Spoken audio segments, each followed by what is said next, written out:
अब हम स्टार्ट कर रहे हैं practical questions of comparative balance sheet. Balance sheet भी होगा, प्रॉफिट एंड लॉस भी होगा, सब में हमें कंपेयर करना है।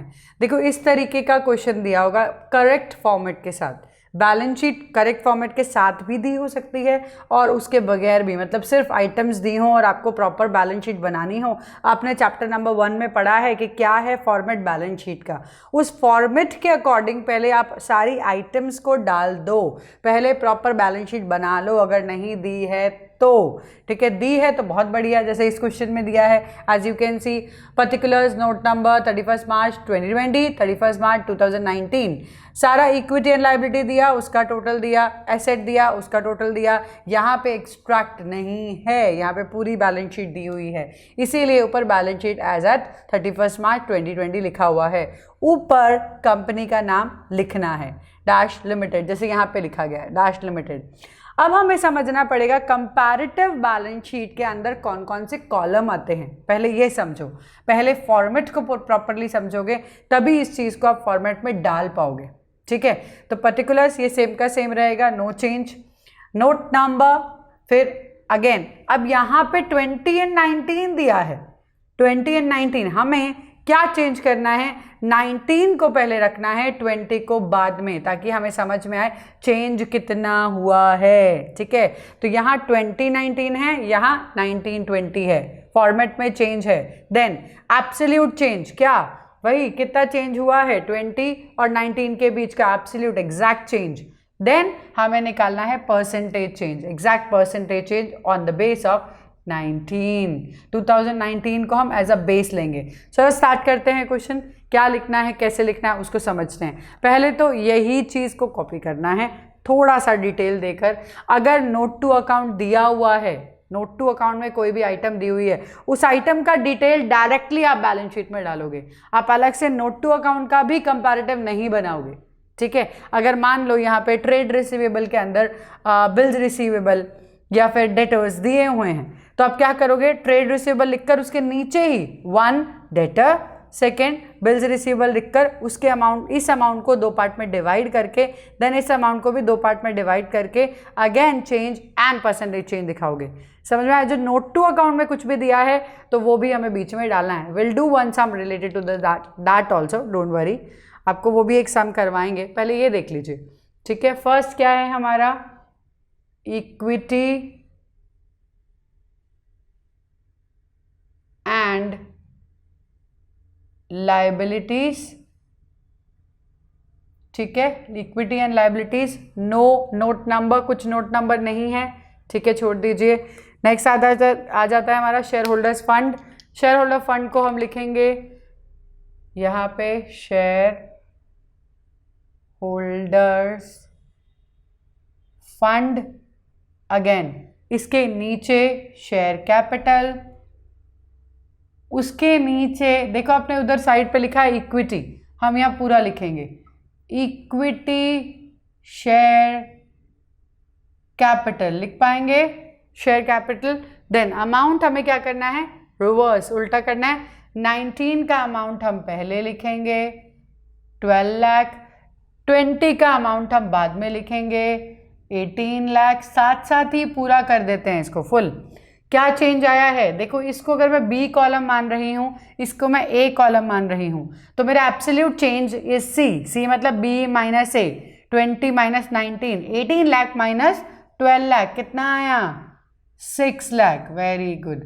नाउ चेंज कैसे निकालना है, सी बाय ए इंटू 100, ये सी है, ये ए है, मतलब base is 19, 6 lakh divided bye 12 lakh into 100, कितना होगा 6 lakh divided bye 12 lakh into 100, साफ पता चल रहा है आधा है, तो इट विल बी 50%। ओके, सीधा सीधा आप इसको पूरा पूरा लिख सकते हैं साथ साथ ही।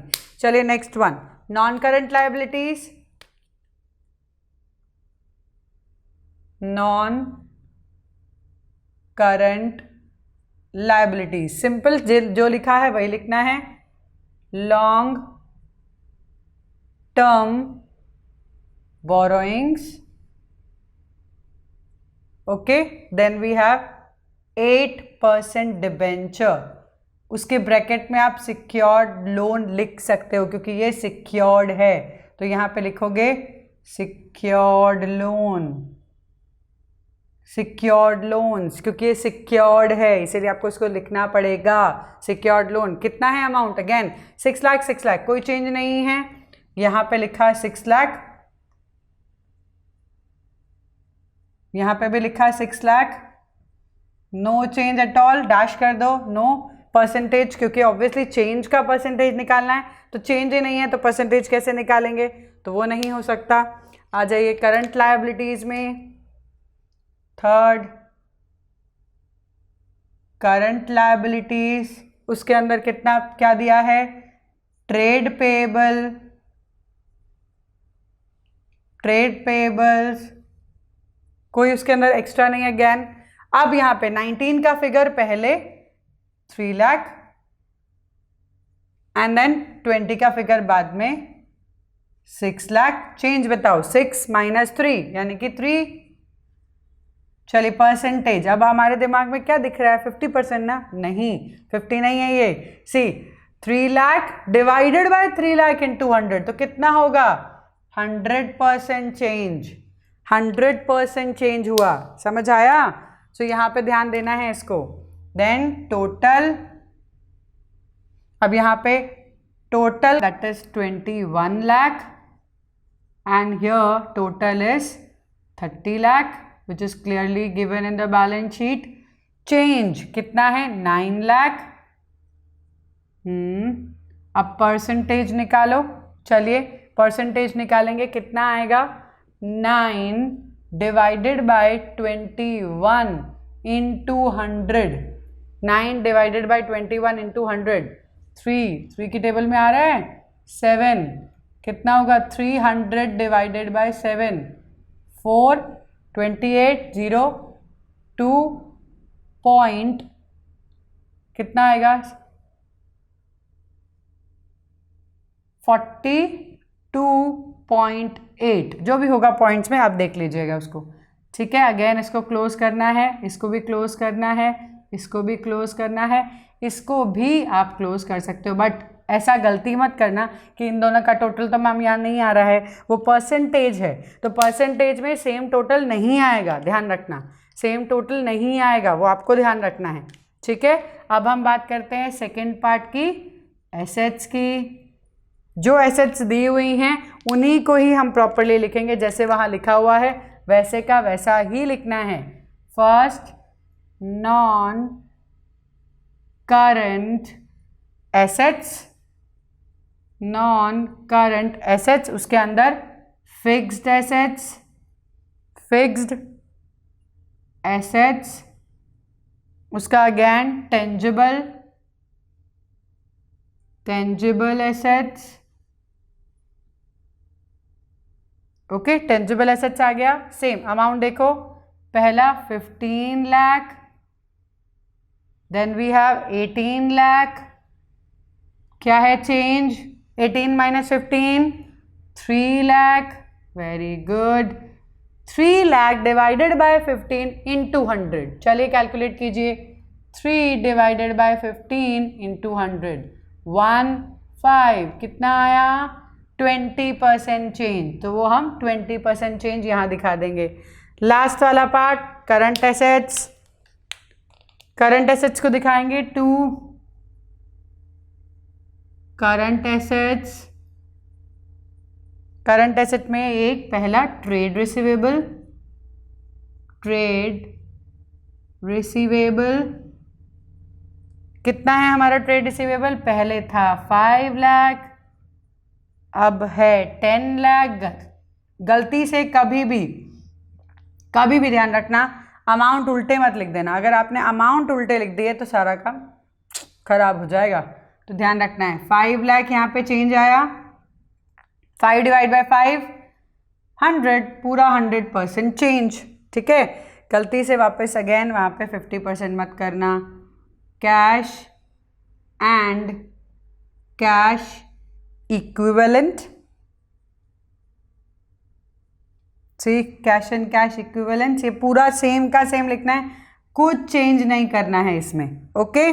यहाँ पे आ गया 1 lakh and then we have next is 2 lakh, again कितना चेंज है 1 लाख का, सी 2 लाख माइनस 1 कितना परसेंट चेंज 100, 1 डिवाइडेड बाय 1, वापस वही टोटल करना है, टोटल का परसेंटेज चेंज सेम ही आने वाला है, लास्ट है टोटल, ठीक है।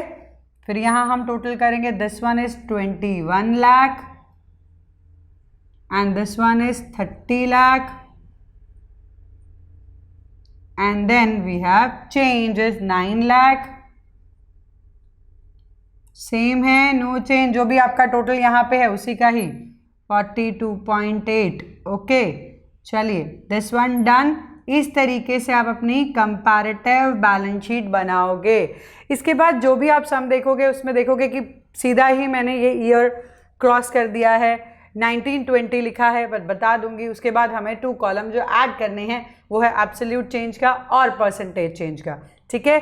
थोड़ा सा याद रखना है, हमें यहाँ पे थोड़ा डिटेल में डालना है। यहाँ पे अगर नोट नंबर दिया है, नोट टू अकाउंट में कुछ दिया है तो वहाँ से उठाकर उसे बैलेंस शीट के बीच में डालना पड़ेगा, ठीक है।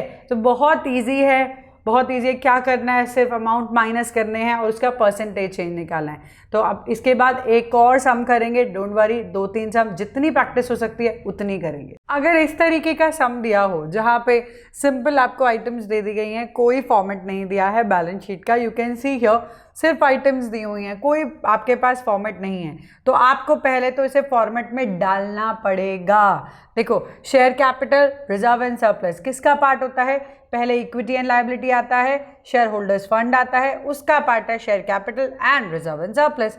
तो ये दोनों पार्ट उठा के हमने यहाँ डाल दिए। Long term borrowing, non current liability, उसके अंडर आता है long term borrowing.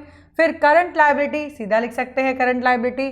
Fix asset investments, fix asset investments हमारी किस में आती हैं, नॉन करंट एसेट्स में। एसेट लिखा, नॉन करंट एसेट लिखा, उसके अंदर ये दोनों पार्ट को दिखाया।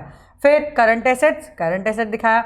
मतलब क्या करना है बेसिकली, अगर आपको सिर्फ आइटम्स दियो तो आपको आपके दिमाग में ये बैलेंस शीट का फॉर्मेट होना चाहिए, नहीं है तो भी आपको फॉर्मेट तो लर्न करना पड़ेगा। बिना फॉर्मेट लर्न किए आप ये सब नहीं कर पाओगे, ठीक है। ऊपर title comparative balance sheet, okay. आप ऊपर प्रॉपरली अपना टाइटल लिखोगे।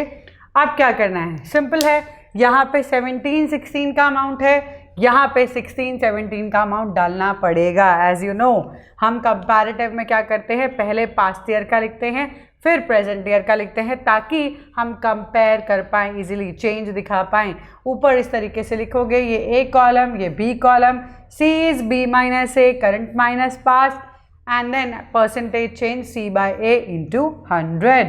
चलिए नेक्स्ट वन, अब करते हैं शेयर कैपिटल का कितना अमाउंट दिया है, 25 लाख, दोनों ही साल में 25 लाख, यहाँ पे डालेंगे 25 lakh, here also 25 lakh, and there is no change, there is no percentage, क्योंकि चेंज है ही नहीं, चेंज नहीं है तो परसेंटेज तो आएगा ही नहीं। रिजर्व एंड सरप्लस पहले कितना था 10 लाख, अब कितना है 6 लाख, तो अब इसको भी दिखा देते हैं।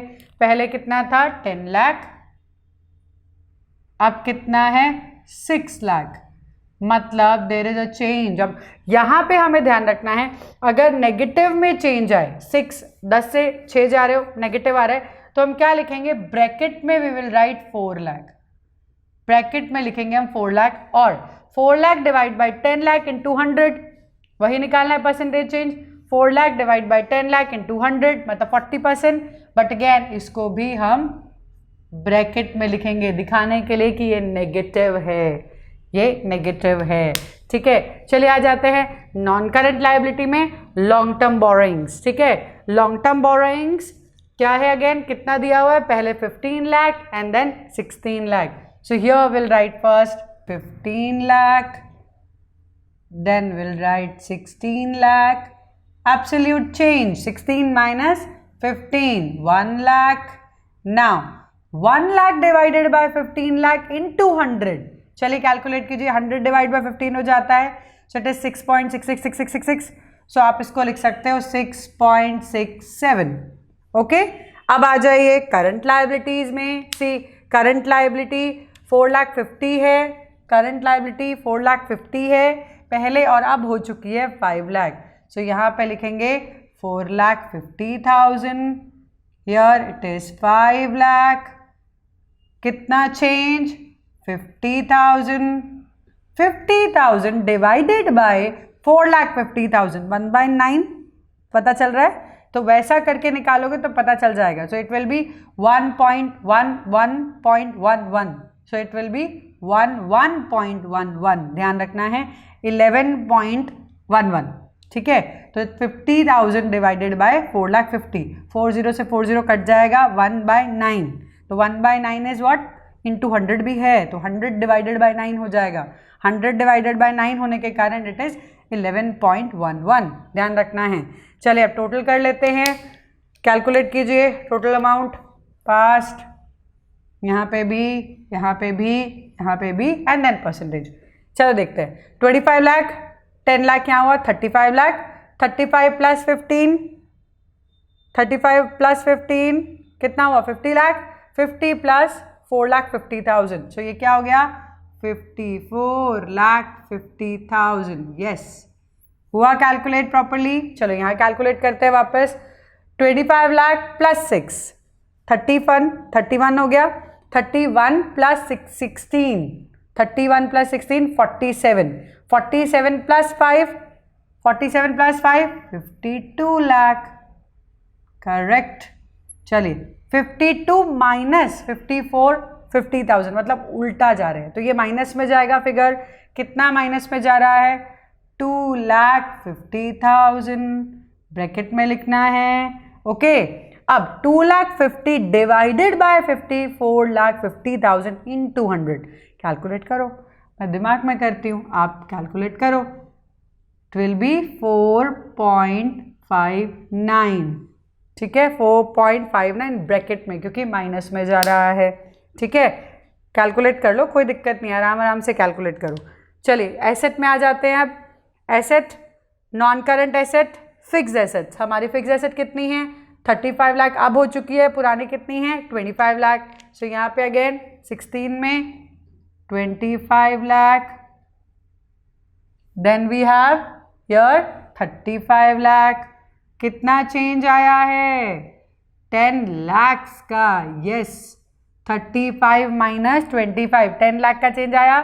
10 divided by 25 into 100, 10 divided by 25 into 100। चलो निकालो, कैलकुलेशन करो। ऑब्वियसली इट इज 40%, है ना, इजी है, 100 डिवाइड हो जाता है ना 25 से, तो ध्यान रख लेना उसको। Non current investment, non current investment दी हुई है यहाँ पे, देखो ब्रैकेट में नॉन करंट लिखा हुआ है, इसीलिए हमने इसको नॉन करंट इन्वेस्टमेंट में डाला है, नॉन करंट एसेट्स में डाला है, ठीक है। अगर वो करंट लिखा होता तो हम नीचे डालते, करंट एसेट्स में डालते, ठीक है। अब इसका अमाउंट देखिए, लास्ट ईयर 15 लाख था, अब 10,50,000 है। लास्ट ईयर का अमाउंट 15 लाख, तो हम क्या करेंगे, यहाँ पे लिखेंगे 15 lakh. This year it is 10,50,000। कितना चेंज? माइनस में है, यस। 4,50,000 माइनस में फिगर जा रहा है। 4,50,000 divided by 15 lakh in 200 cut रहा है, हाँ, ये आएगा 30%, and that too in bracket, है ना, ये ब्रैकेट में आएगा क्योंकि माइनस में है। जो भी माइनस में है उसे ब्रैकेट में लिखेंगे, पता चलता है कि कितना माइनस जा रहे हो, कितना प्लस जा रहे हो। Last, current assets. Current asset last year की कितनी है? 14,50,000।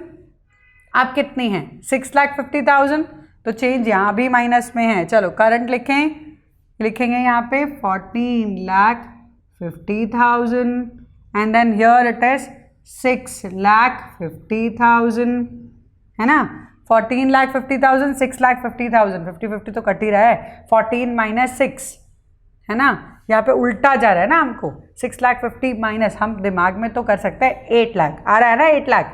चलो 8 लाख हम क्या लिखेंगे? माइनस में, क्योंकि ऑब्वियसली कम हुआ है। 8 लाख डिवाइडेड बाय 14,50,000 इन 200, कैलकुलेट करो, चलो फास्ट। इट इज 5517, ठीक है, तो हमारा अमाउंट आ गया।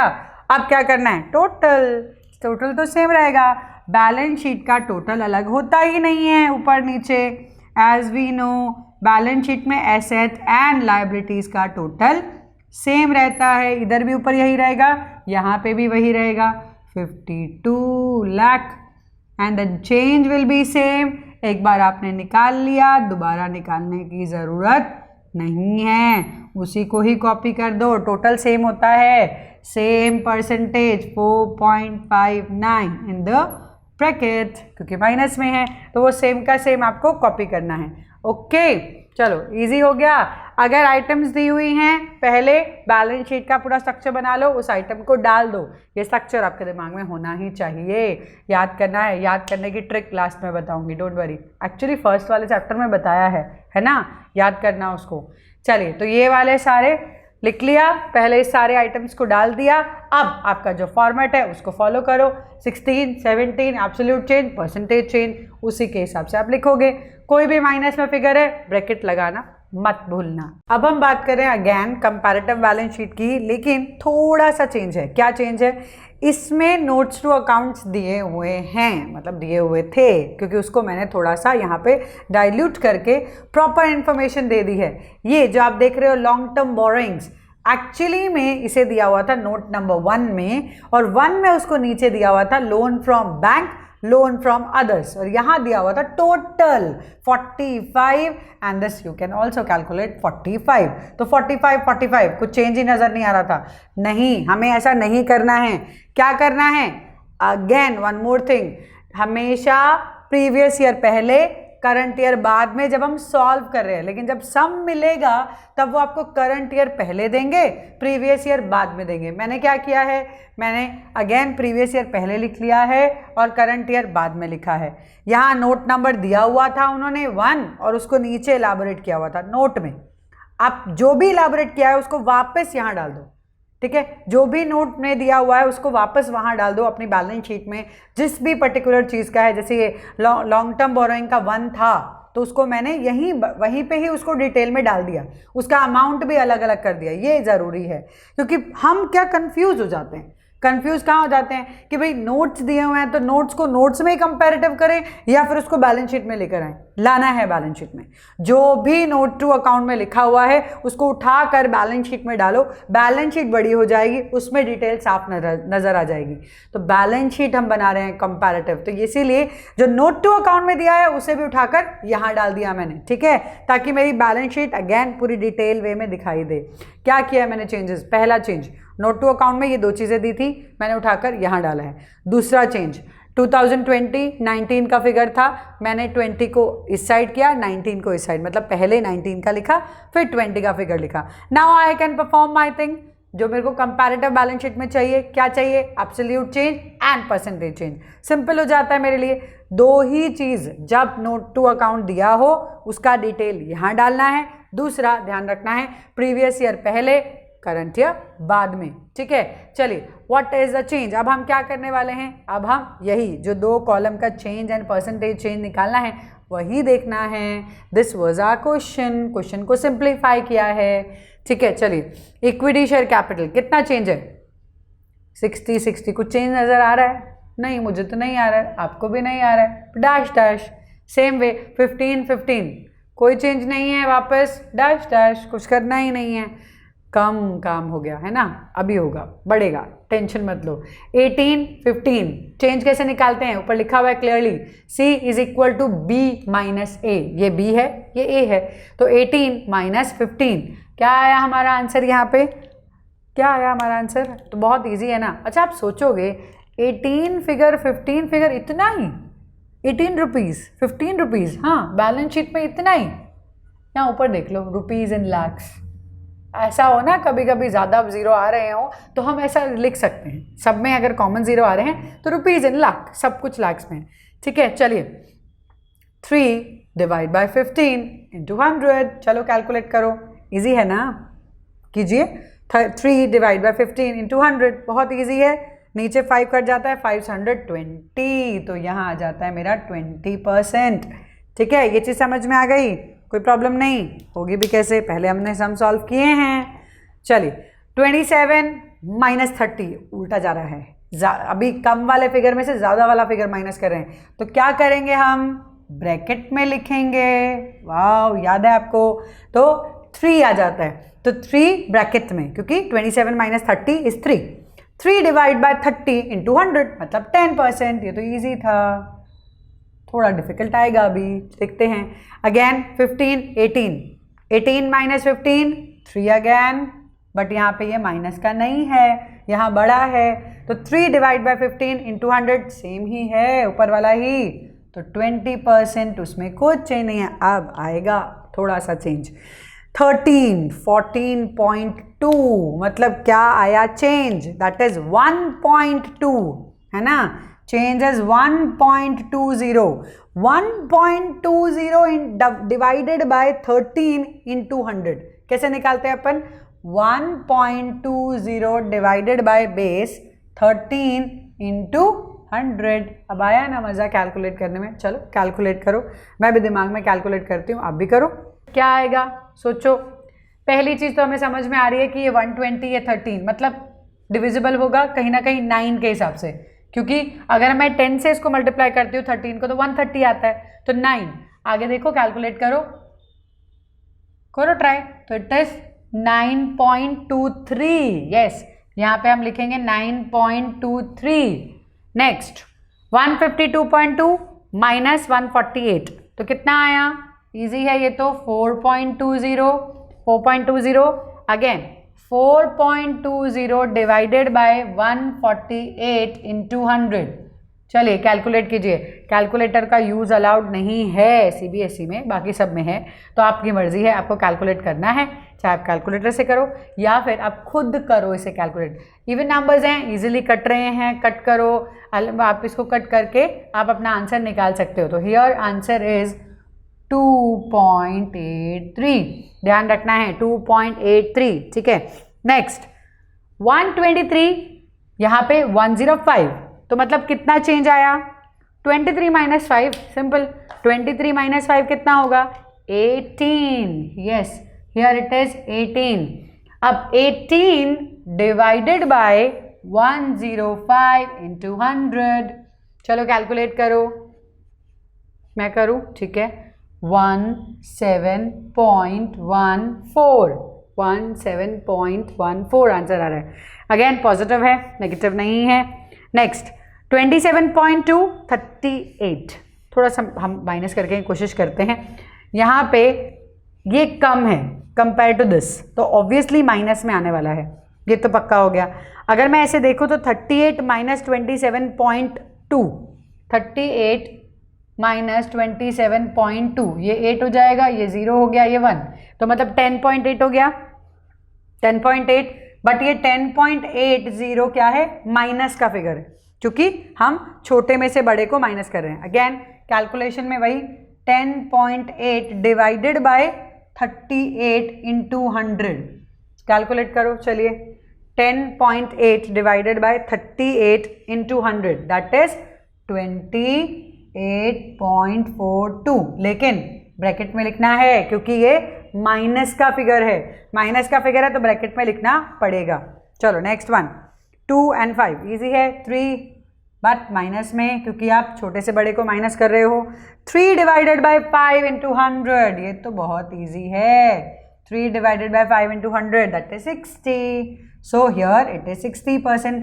अब लास्ट वाले में एक चीज़ ध्यान रखना, आपको दोबारा कैलकुलेट करने की ज़रूरत नहीं है, क्योंकि ये फिगर ये फिगर ये फिगर ये फिगर सेम है, तो obviously this will be same, 4.20 same होगा, 2.83 भी सेम होगा। अच्छा, बच्चों का कन्फ्यूजन रहता है कि ये जो परसेंटेज का मैं टोटल कर रहा हूँ तो ये तो नहीं आ रहा है, ये परसेंटेज का टोटल कर रहा हूँ तो ये तो नहीं आ रहा है। नहीं आता है बेटा, तो आपको ये ध्यान रखना है, नहीं आता है। करके देखो एक बार, आ भी सकता है। एब्सोल्यूट चेंज आप देखो, एब्सोल्यूट चेंज में तो आएगा ही फॉर श्योर, परसेंटेज की बात कर रही हूँ, I am not talking about the absolute change. Absolute change में तो आएगा, क्योंकि जितना चेंज है उसके हिसाब से ही टोटल में चेंज आ रहा है, लेकिन परसेंटेज चेंज की बात कर रही हूँ, उसका टोटल आपको नहीं मिलेगा सेम। ये हम क्या कर रहे हैं, हम this divided by this into 100 कर रहे हैं, तो कहीं से भी इसका टोटल सेम नहीं आएगा। ऐसे सोचो कि 20 माइनस 10 10, फिर 30, फिर 39.2, ये क्यों 39.23 नहीं आ रहा है। कंपैरेटिव में ऐसा नहीं होता, परसेंटेज के साथ बोल रही हूँ, एब्सोल्यूट की बात नहीं कर रही हूँ मैं, एब्सोल्यूट में तो आएगा ही, ठीक है। सो इस पर्टिकुलर क्वेश्चन में हमने क्या सीखा, पहला, अगर नोट्स में कुछ भी लिखा है तो उसे वापस अपने बैलेंस शीट में डाल दो, ठीक है। ये नोट नंबर लिखने की ज़रूरत नहीं है क्योंकि ये नोट नंबर पहले लिखा हुआ था, उसको हटाकर हमने डिटेल दिया है, ठीक है। दूसरा, ये तो हमें याद रखना ही है, जब भी कंपैरेटिव बैलेंस शीट बनाओ पहले प्रीवियस ईयर फिर करंट ईयर, हमेशा पहले प्रीवियस ईयर फिर current year. Absolute change and percentage change तो हम करते ही आ रहे हैं, हम आगे भी करेंगे, अभी प्रॉफिट एंड लॉस अकाउंट करेंगे, statement of profit and loss account, तब भी यही 2 कॉलम ही हम ऐड करने वाले हैं, ठीक है। चलो आगे देखते रहो, सीखते रहो।